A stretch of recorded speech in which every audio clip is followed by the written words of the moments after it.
Em nome do Pai, do Filho e do Espírito Santo. Amém. Vinde, Espírito Santo, enchei os corações dos vossos fiéis e acendei neles o fogo do vosso amor.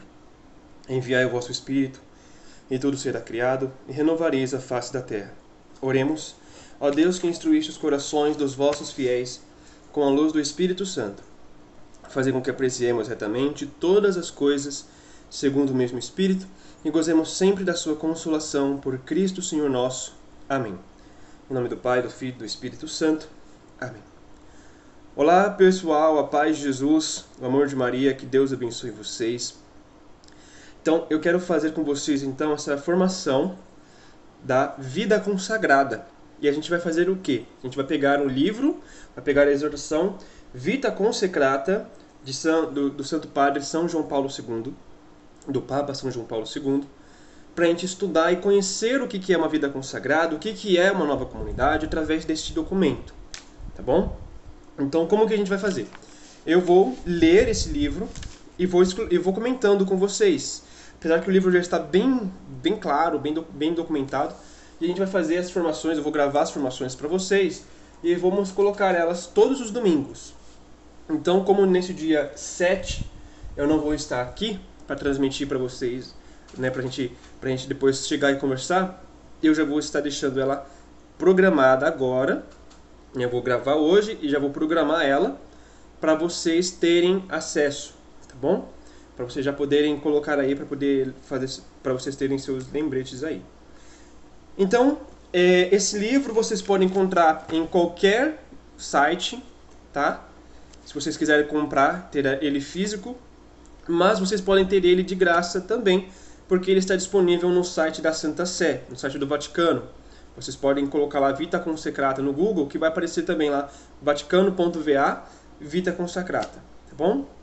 Inclusive, eu baixei o livro, né, para poder fazer o meu estudo sobre a vida consagrada, e vocês podem estar começando. Então, a aula de hoje, a formação de hoje, é sobre a introdução da vida consagrada. Então, a gente vai ler e a gente vai comentando, e a gente vai parar no capítulo 1. E aí, depois a gente vai ter a próxima formação sobre o capítulo 2 inteiro, e a gente vai poder, depois, você pode colocar no comentário, ou então lá no grupo da comunidade, para você fazer suas perguntas, colocar suas respostas ali, seus comentários, tá bom? Então vamos lá, vamos iniciar com a introdução aqui. Para ajudar eles também tem os números, né, uma numeração. Eu acredito que uma numeração assim prática, né? Deixa eu só ver se é por capítulo. Não, é por tema. Então a numeração aqui é por tema. Então o número 1 aqui já é a introdução, tá bom? Então vamos lá. A vida consagrada, profundamente arraigada nos exemplos e ensinamentos de Cristo Senhor, é um dom de Deus Pai à sua Igreja por meio do Espírito, através da profissão dos conselhos evangélicos, os traços característicos de Jesus, virgem, pobre e obediente. Então, os conselhos evangélicos que as comunidades professam, e no nosso caso, comunidade de vida e de aliança, comunidade nova, onde os leigos são membros, ela vai através dos nossos estados de vida, né? Nós não fazemos um voto de castidade, um voto de pobreza, um voto de obediência, né? Que seria a radicalidade total. Nós assumimos, vivemos os concílios evangélicos adaptados à vida secular, adaptados aos nossos estados de vida. Adquirem uma típica e permanente visibilidade no meio do mundo. E o olhar dos fiéis é atraído para aquele mistério do reino de Deus, que já atua na história, mas aguarda a sua plena realização nos céus. Então isso aqui já é um prefácio, digamos assim, do que vai ser no céu. Ao longo dos séculos, nunca faltaram homens e mulheres que, dóceis ao chamado do Pai e à moção do Espírito, escolheram este caminho especial de seguimento de Jesus, como os apóstolos, para se dedicarem com ele de coração indiviso. Também eles deixaram tudo, como os apóstolos, para estar com Cristo e colocar-se como ele ao serviço de Deus e dos irmãos. contribuíram assim para manifestar o mistério da missão da Igreja, graças aos múltiplos carismas de vida espiritual e apostólica que o Espírito Santo lhes distribuía, e deste modo concorreram também para renovar a sociedade. Ou seja, aqui na introdução, o Papa ele já começa a nos dar algumas orientações também, né? algumas formas de analisarmos os carismas. O carisma ele sempre vem para poder dar uma solução para a igreja, mas também para a sociedade, né? Não vem trazer nada de novo, porque Cristo já revelou tudo que é novo. Nós não viemos para trazer algo novo. Nós viemos para colocar algo à disposição, reviver aquilo que às vezes foi esquecido, ou fortalecer algo que ainda precisava ser fortalecido. Então, no nosso caso, veja, por exemplo, o que é o mal do mundo hoje? O mal do mundo hoje é a depressão, a falta de cura interior, a falta de formação humana, de autoconhecimento, e nós somos chamados justamente para este ponto. É o que a sociedade está precisando, é o que a igreja está precisando, e também tem um ponto muito especial nisso tudo. Nosso carisma ele nos pede unidade, nos pede sinodalidade, nos pede eclesialidade, de estar junto com a igreja, de estar junto com o bispo, de estar junto com as outras esferas da igreja, e a igreja nos pede isso. A igreja pede isso para todos os movimentos, a igreja pede isso para todos os carismas. O Papa Francisco criou o cáris para quê? Para que haja unidade. Para que haja unidade. Então, o nosso carisma ele já veio como um preparo para esta unidade. Nós já nascemos com este carisma de unidade, de amor indiviso, de amor que une para isto. Para já estar aos moldes do que a igreja espera de nós, do que o nosso bispo vai esperar de nós. Então é isso que nós temos que pensar, que temos que prestar atenção. O Papa continua colocando aqui: o papel da vida consagrada na igreja é tão notável que decidi convocar um sínodo para aprofundar o seu significado e suas perspectivas de ordem ao novo milênio já iminente.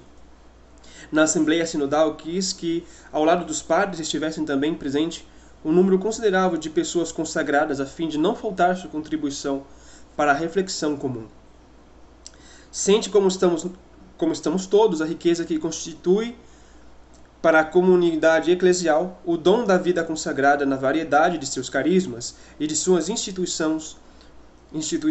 Juntos damos graças a Deus pelas ordens e institutos religiosos dedicados à contemplação ou às obras de apostolado, pela Sociedade de Vida Apostólica, pelos institutos seculares e pelos outros grupos de consagrados, também por aqueles e aquelas que no segredo do seu coração decidem-se por Deus, dedicam-se a Deus por uma especial consagração. Então, o Papa Francisco ele coloca aqui que esse sínodo que ele convocou é para poder aprender, escutar mais, discernir melhor, para dar algumas orientações para toda a igreja. Também para celebrar junto, para enriquecer.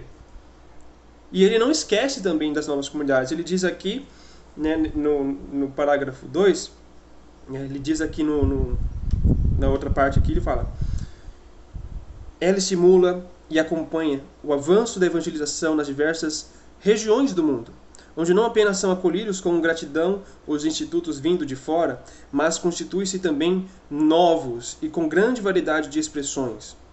E se os institutos de vida consagrada, em algumas regiões da Terra, parecem atravessar momentos de dificuldade, noutras prosperam com vigor surpreendente, incompatível com a cultura e a história de cada povo.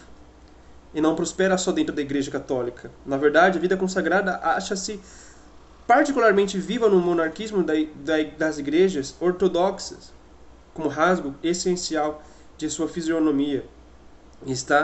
E esta a começar a ressurgir nas igrejas e comunidades eclesiais nascidas da Reforma, como sinal de uma graça comum dos discípulos de Cristo.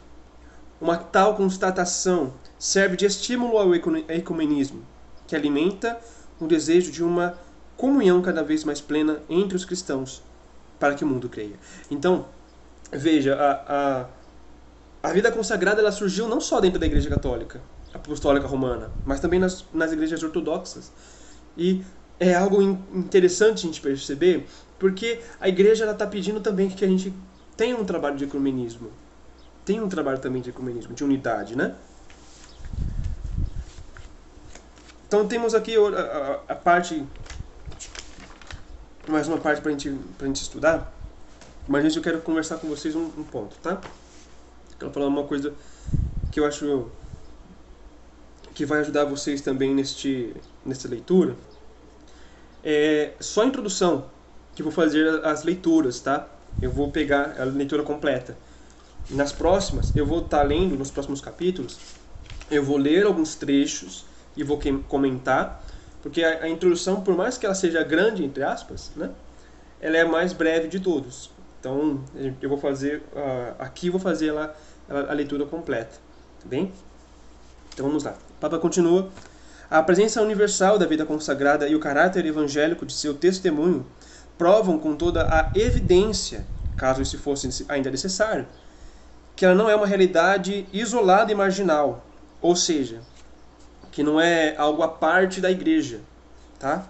Mas diz respeito a toda a igreja. Nos sínodos, os bispos confirmaram-no por diversas vezes é algo que nos diz respeito, eles diziam, né? Na verdade, a vida consagrada está colocada mesmo no coração da igreja, como um elemento decisivo para a sua missão, visto que exprime a íntima natureza da vocação cristã e a tensão da igreja esposa para a união com o único esposo.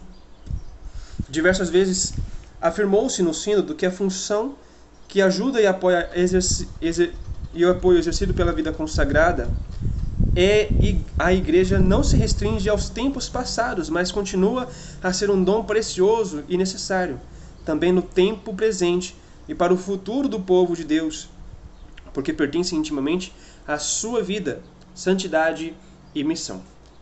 As dificuldades atuais que vários institutos encontram em algumas regiões do mundo não devem induzir a pôr em dúvida o fato de que a profissão dos conselhos evangélicos é parte itinerante da vida da igreja, a qual presta um impulso precioso e ordem a uma coerência evangélica cada vez maior.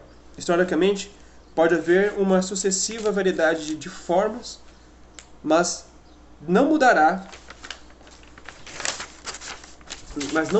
a substância de uma ação, de uma opção que se exprime na radicalidade do dom de si por amor do Senhor, nele por amor de cada membro da sua família humana.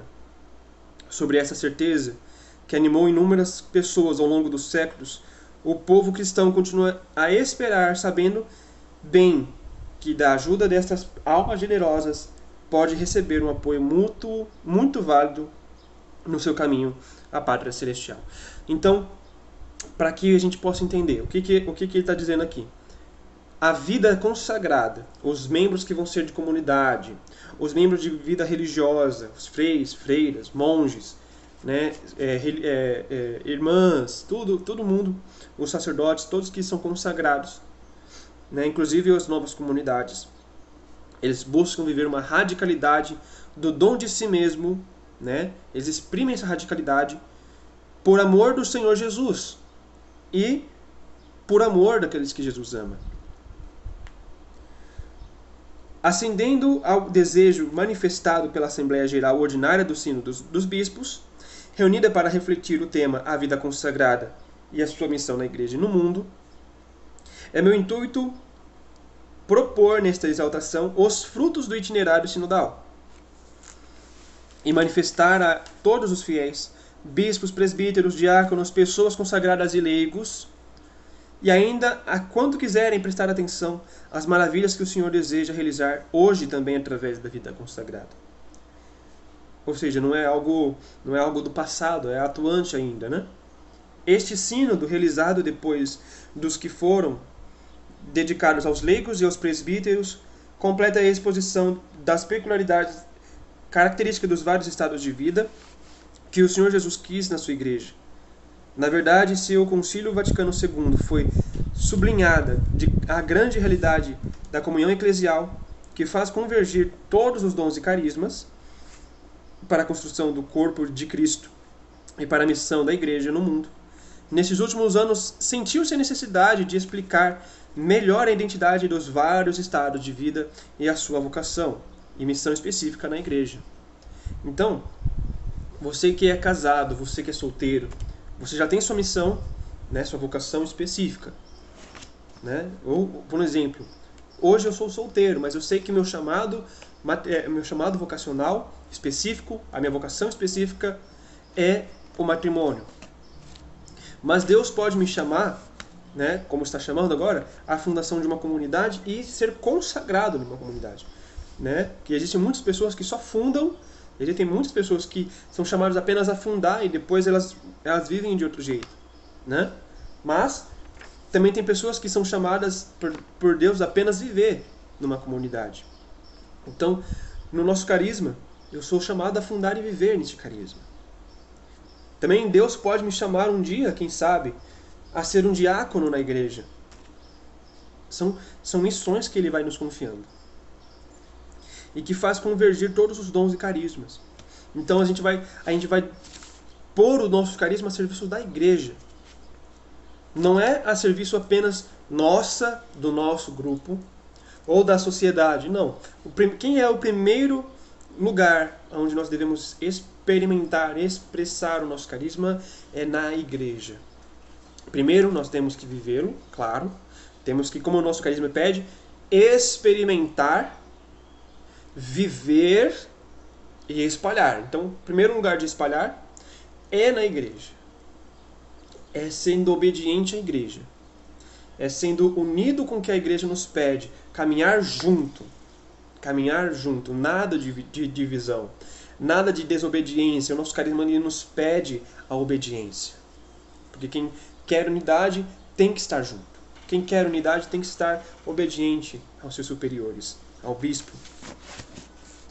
A comunhão na igreja não é de fato uniformidade. Ou seja, às vezes a gente pode pensar que a unidade é que todo mundo seja igual. Não. Não é uma uniformidade. Mas dom do Espírito que passa também através da variedade dos carismas e dos estados de vida. Estes serão tanto mais úteis à igreja e sua missão, quanto maior for o respeito pela identidade, pela sua identidade. Com efeito, todo dom do Espírito é concedido a fim de frutificar para o Senhor no crescimento da fraternidade e da missão. Então, todo carisma, todo dom que Deus nos dá, ele tem o efeito de frutificar para o Senhor no crescimento da sua fraternidade, ou seja, do convívio, da comunhão, e da missão, ou seja, do apostolado. A obra do Espírito Santo nas várias formas de vida são... peraí, aqui eu li o título. Então, como não recordar, cheios de graça, de gratidão ao Espírito Santo, a abundância das formas históricas de vida consagrada, por ele suscitadas e continuamente mantidas no tecido eclesial. Assemelha-se a uma planta com muitos ramos, na qual assenta suas raízes no Evangelho e produz frutos abundantes em cada estação da igreja. Que é crise extraordinária. Eu mesmo, no final do sínodo, senti a necessidade de sublinhar este elemento constante na história da igreja.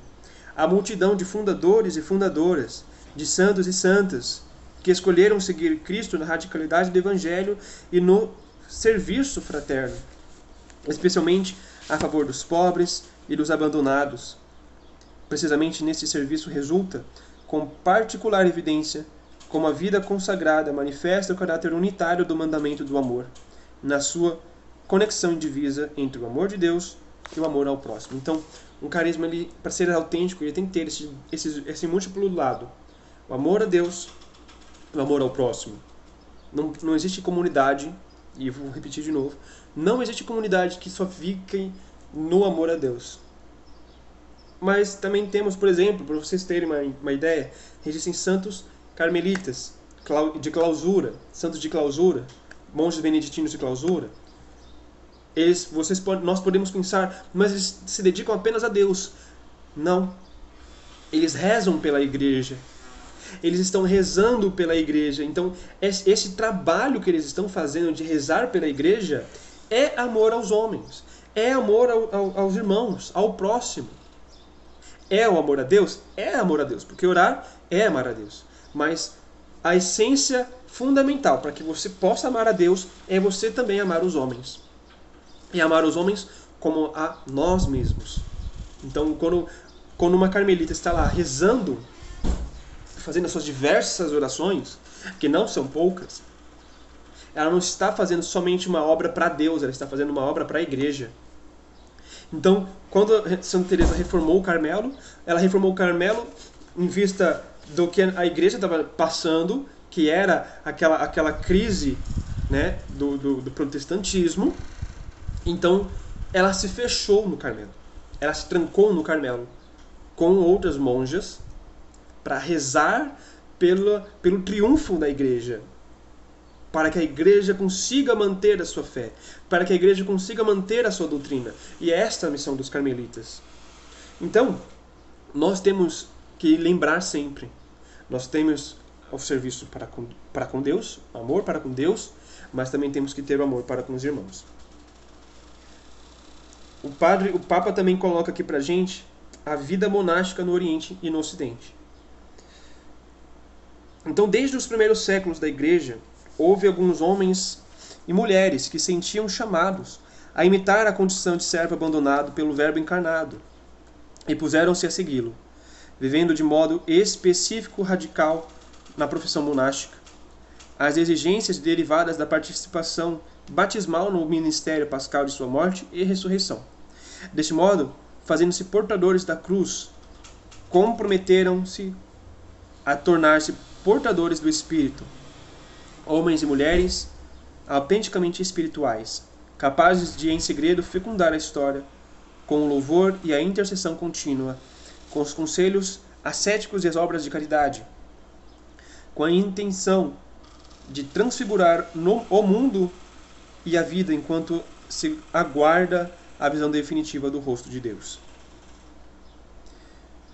O monaquismo oriental privilegia a conversão, a renúncia a si próprio e a contrição do coração, a procura da eixia, isto é, da paz interior. E a prece incessante, o jejum, as vigílias, a luta espiritual, o silêncio, a alegria pascal pela presença do Senhor e pela expectativa de sua vinda definitiva, a oferta de si mesmo e dos próprios bens, vivida na santa comunhão do mosteiro ou na solidão eremítica. Então, aqui já é um ponto que a gente começa a identificar a vida consagrada através da história. E o Papa Francisco, o Papa São João Paulo II vai continuar falando. Ele vai continuar dando alguns exemplos. Eu vou vir agora para os institutos, né, para a gente começar a entender, para a gente começar a perceber, para que assim a gente também chegue sobre as novas expressões que o Papa Francisco chama, que são as novas comunidades, né, os movimentos também que têm suas vocações. Os institutos orientados completamente à contemplação, formados por mulheres ou por homens, constituem um motivo de glória e uma fonte de graças celeste para a Igreja. Com sua vida e missão, as pessoas que dele fazem parte imitam Cristo em oração no cimo do monte. Então, veja, todo carisma, eles têm um aspecto de Cristo para viver. Um aspecto de Cristo que vivenciam. Aqui, elas vivenciam o Cristo que ora no monte. O Cristo que reza no monte. Testemunham o domínio de Deus sobre a história, antecipam sua glória futura. Na solidão e no silêncio, mediante a escuta da palavra de Deus, a realização do culto divino, a ascese pessoal, a oração, a mortificação e a comunhão do amor fraterno, orientam toda a sua vida e atividade para a contemplação de Deus. Oferecem assim à comunidade eclesial a sua atividade um testemunho singular do amor de Deus, da Igreja pelo seu Senhor, e contribui com uma misteriosa fecundidade apostólica para o crescimento do povo de Deus. Então, como nós falamos, os institutos de contemplação, eles oferecem para a Igreja, de certa forma, de uma maneira misteriosa, a fecundidade apostólica, ou seja, geralmente surgem mais pessoas que vão ser apóstolos, missionários, pregadores, padres, leigos. É para isso que elas rezam. A vida apostólica, a vida religiosa apostólica. No Ocidente floresceram, ao longo dos séculos, muitas outras expressões de vida religiosa, nas quais inúmeras pessoas, renunciando ao mundo, se consagraram a Deus através da profissão dos conselhos evangélicos, segundo um carisma específico e numa forma estável de vida comum, para um serviço apostólico pluriforme ao povo de Deus. Temos assim as diversas famílias dos cônegos regulares, as ordens mendicantes, os clérigos regulares e as congregações religiosas masculina e feminina, em geral, dedicadas à atividade apostólica e missionária, e às múltiplas obras de caridade cristãs que suscitou. Então, para dar um exemplo aqui, não sei se aqui vai falar, mas eu vou dar um exemplo aqui. Temos algumas ordens, como por exemplo, os franciscanos, que são ordens mendicantes. Então temos os franciscanos, temos os dominicanos, que também são ordens mendicantes. Né? Então são pessoas que se viram necessidade de também fazer algo, de renunciar a si mesmo, de dar-se a si mesmo, né? Vivendo a radicalidade de si mesmo, através do apostolado.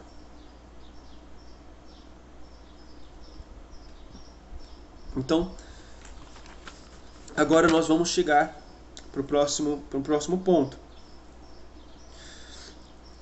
É um testemunho esplêndido e variegado, onde se reflete a multiplicidade dos dons dispensados por Deus aos seus fundadores e fundadoras, que, abertos à ação do Espírito Santo, souberam interpretar os sinais dos tempos e responder, de forma esclarecida, às exigências que sucessivamente iam aparecendo. Então, é importante que a gente veja esse ponto. Por quê? Porque cada carisma ele tem que responder, tem que ser atento aos sinais do tempo, né? Às necessidades que cada tempo está vivendo. Seguindo os seus passos, muitas outras pessoas procuravam, com a palavra e a ação, encarnar, e prestem atenção nesse ponto, encarnar o Evangelho na própria existência, para apresentar aos seus contemporâneos a presença viva de Jesus. O consagrado, por excelência, e o apostolado do Pai, é em Cristo Senhor que devem continuar a rever os religiosos e religiosas de cada época, alimentando na oração uma profunda comunhão de sentimentos com Ele, para que toda a sua vida seja permeada de um espírito apostólico e toda a ação apostólica seja repassada de contemplação.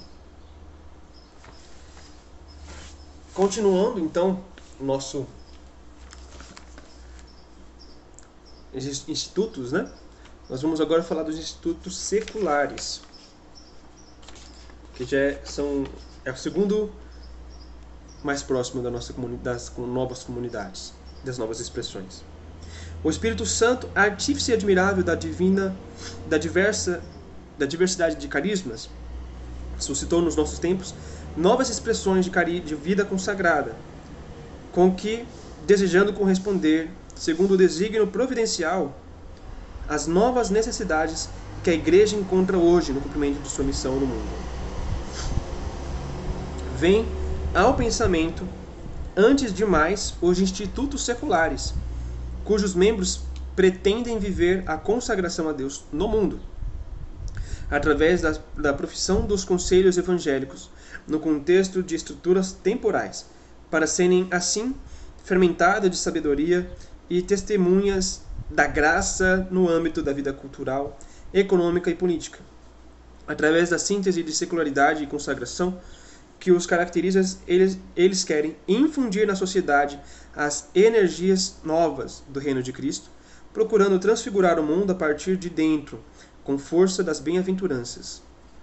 Desta forma, ao mesmo tempo que pretende pertença total a Deus, os torna plenamente consagrados a seu serviço, a sua atividade nas condições normais dos leigos contribui, sob a ação do Espírito Santo, para a animação evangélica das realidades seculares. Os institutos seculares contribuem, assim, para garantir à Igreja, segundo a índole específica de cada um, uma presença incisiva na sociedade.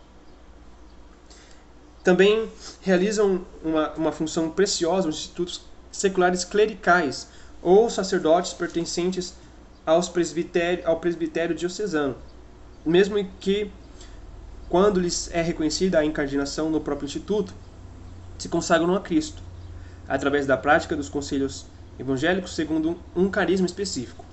Então, para vocês entenderem bem que tipo de instituto seria esse, né, é uma congregação, né, a congregação que eu vou falar.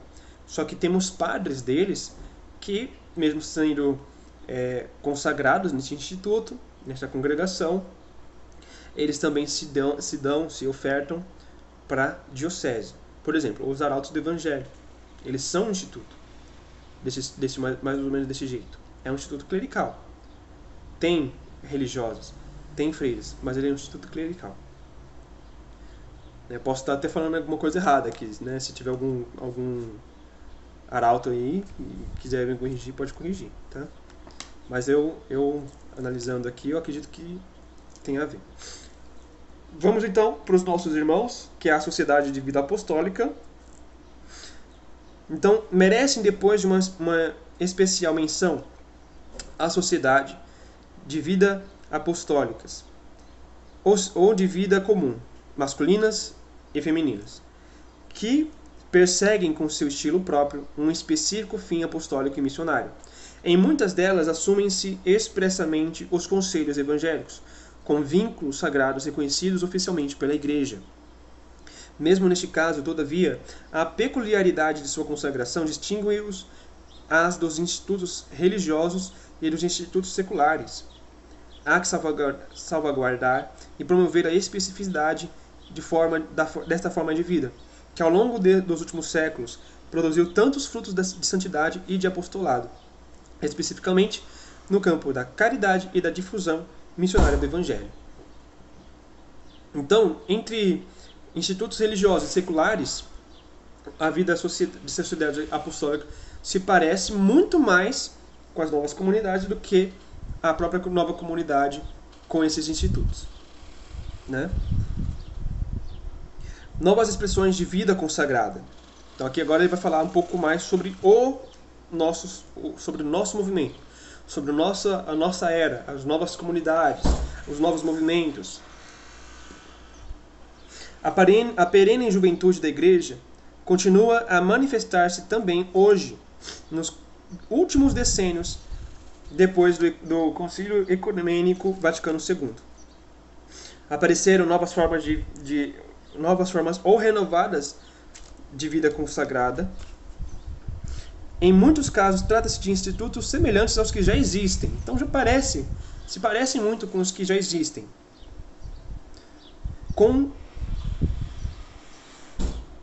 Mas nascidos de novos estímulos espirituais e apostólicos. A sua vitalidade deve ser ponderada pela autoridade da Igreja, a quem compete proceder os devidos exames, quer para comprovar a autenticidade de sua finalidade inspiradora, quer para evitar a excessiva multiplicação de instituições análogas entre si, como o consequente risco de uma nociva fragmentação em grupos demasiadamente pequenos. No outro caso, trata-se de experiências originais que estão à procura de sua própria identidade na Igreja e esperam ser reconhecidas oficialmente pela Santa Sé Apostólica, a única que compete o juízo definitivo. Estas novas formas de vida consagrada, que se vêm juntar às antigas, testemunham constantemente a atração, que é a doação total ao Senhor. O ideal de comunidade apostólica, os carismas de fundação continuam a exercer sobre a geração atual. Isso é um sinal também da complementariedade dos dons do Espírito Santo. Mas o Espírito não se contradiz na inovação. Para provar que, de fato, as novas formas de vida consagrada não substituem as antigas, uma variedade tão grande de formas pode-se conservar a unidade de fundo chamado ao chamamento sempre idêntico a seguir. Na busca de perfeita caridade, Jesus, virgem, pobre e obediente, este chamado, tal como se encontra em todas as formas existentes, assim é requerido naquelas que se propõem como novas. Ou seja, as novas comunidades, elas não se opõem, não é um novo jeito de consagração, não é a novidade máxima que existe, tá? Pode surgir diversos carismas ainda de congregações, pode surgir, ou então pode ter novas vocações para ordens que já existem, tá? Elas não ficam obsoletas. As que ainda existem é porque Deus ainda precisa delas. Deus ainda as quer. Deus ainda as necessita. Mesmo ele não precisando necessitar, ele quis necessitar. Tá? Então, pra gente conseguir colocar algo de forma mais prática. O que nós temos de específico? As novas comunidades não substituem as congregações, não substituem os institutos religiosos, a sociedade de vida apostólica, não substitui nada, tá? Então, até hoje, vai continuar surgindo franciscanos. Até hoje, vai continuar surgindo dominicanos. Até hoje, vai continuar surgindo beneditinos. E assim vai. Vai continuar até o fim dos tempos, se Deus assim permitir. Entende? É vontade de Deus. Deus não se contradiz. Deus não não volta atrás. Deus não volta atrás no seu desejo. Não é uma coisa totalmente nova, não é uma coisa totalmente uau ou exclusiva. Entende? Então, nós estamos surgindo uma comunidade de unos, ela é uma comunidade da unidade, ela é uma comunidade disso, daquilo e tal. Nós não somos únicos. Nós não somos os melhores. Nós não temos que ter essa pretensão de ser os melhores. Nós não temos que ter a pretensão de ser os maiores. Não. Uma comunidade autêntica reconhece que outras comunidades existem, vive uma comunhão com essas outras comunidades e ofertam a si mesmos. Se entregam. Então, se nós, comunidade Unos, queremos viver um carisma autêntico, queremos viver um carisma verdadeiro, nós temos que, a partir de hoje, ofertar as nossas vidas, entregar as nossas vidas, viver uma vida autêntica. De que forma? Você tem que se ofertar em comunhão. Saber que a Unos não é a maior. Saber que a Unos não é a única. Vai ter outras comunidades que vão trabalhar ou que já trabalham com depressão, com ansiedade. Nós temos um carisma específico. Entende? É um carisma irrepetível. É um carisma que não se repete. Mas o trabalho apostólico, gente, é isso que vocês têm que entender. O trabalho apostólico é universal. Todo mundo pode fazer. Tanto que não é só a comunidade que trabalha com pessoas com ansiedade, com depressão. Existem ONGs, existem empresas, existem profissionais.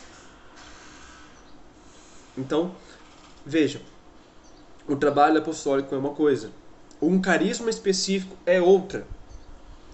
Então é bom que a gente, na próxima formação, nós vamos falar sobre as fontes cristológicas e trinitárias da vida consagrada. Mas é importante que você possa entender, você possa compreender que não é algo exclusivo, único na questão apostólica. E que nem é o mais importante, não é apenas a parte apostólica. O carisma ele vai muito mais, muito além do seu fundador, da sua missão. O carisma ele é a revelação de Cristo para nós. Como que nós vemos Cristo? Nós vemos o Cristo, homem-Deus, o Senhor da misericórdia, o amor encarnado, o amor misericordioso que se doa para nós. Nós olhamos para a sua divina humanidade de Jesus, a divina humanidade de Cristo. É para nós sinal de comunhão entre homens e Deus. O Deus que está no meu irmão, que é o Cristo que está ali dentro, o Cristo que está habitando nesse meu irmão, é o Cristo que eu tenho que procurar. Este é o carisma que nós temos que viver. E viver um carisma é isto. Viver um carisma não é eu agora vou fazer o meu apostolado, estou vivendo o meu carisma. Não. O carisma é um mistério grandioso de Deus, uma passagem que Deus nos traz e que nós conseguimos experimentar através deste dom. Ele é muito maior do que as obras. Ele é muito maior do que as nossas formações, do que as nossas pregações, do que os nossos retiros. Então é importante que a gente possa entender isso. Um carisma ele não é uma missão. Um carisma não é uma obra. Uma comunidade ela não se resume às suas obras. Uma comunidade ela é um grupo de pessoas em volta de um carisma, em volta de um mistério, em volta de um dom que Deus se oferta, que Deus se entrega por nós. Então, se nós queremos nos consagrar numa comunidade, no nosso caso a gente não chama de consagração, no nosso caso a gente chama de oferta de vida. Se nós queremos ofertar nossa vida, né? Depois de todo o tempo de formação que nós temos, 5 anos no mínimo de formação, né?